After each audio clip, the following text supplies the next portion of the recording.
This is a very, very specific situation that junglers get into. It's a very common situation. It happens in my games. It happens in the review sessions. I see all the time.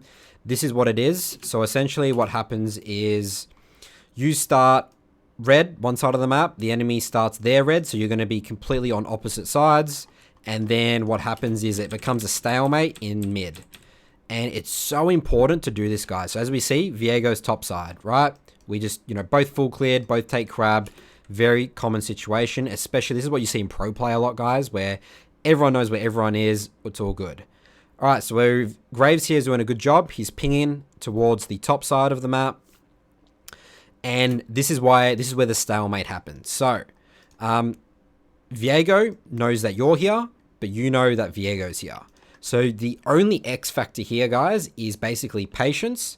And the key thing in here is you don't leave as the Graves. So we're going to think about Graves in this situation. You do not leave unless this wave is fully pushed in and Victor has based. Or you have a feeling that, it's like, we don't want to spend a whole 60 seconds here. You can probably stay up to maybe 15, 20 seconds. But again, it's going to be dependent on what's heavy trading. Basically, you're waiting for Viego to go back to these Krugs and you're going to reset and then you're going to go back to your Krugs.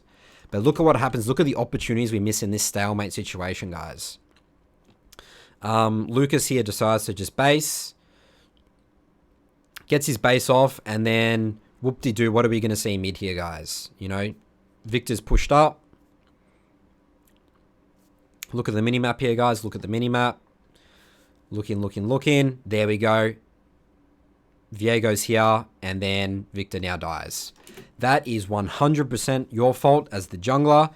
And imagine if you just came there to counter gank, guys. Bam. I mean, you might not get any kills, but you're going to safely allow Victor to get the reset. He's going to have TP advantage. You've got an excellent advantage in the early game, guys. Or sometimes you can counter gank. Maybe you wait for Viego to use his abilities. You come in, you get some kills. If you're playing a champ like Elise or something, Graves probably isn't going to be able to do that, get some kills here. You're probably just going to be able to push in the wave. But if you're playing other champs, Elise, you're going to basically get a huge lead for that. The enemy junglers, especially, this is a platinum game. In high elo, usually it's a stalemate because usually nothing really happens because no one wants to make the first move. But in platinum, gold, even diamond, you can just easily just gank this. But just wait around. Just be patient. You don't have to constantly be clearing your camps. Be like, no, I'm ditching efficiency. I'm just standing around. Just wait. If you feel like Viego's gone, then you can reset. But it's so important. We look at the opportunities missed here. You can lose a game from this. Great example, guys. This is the stalemate. Use it in your games. We'll see you next time.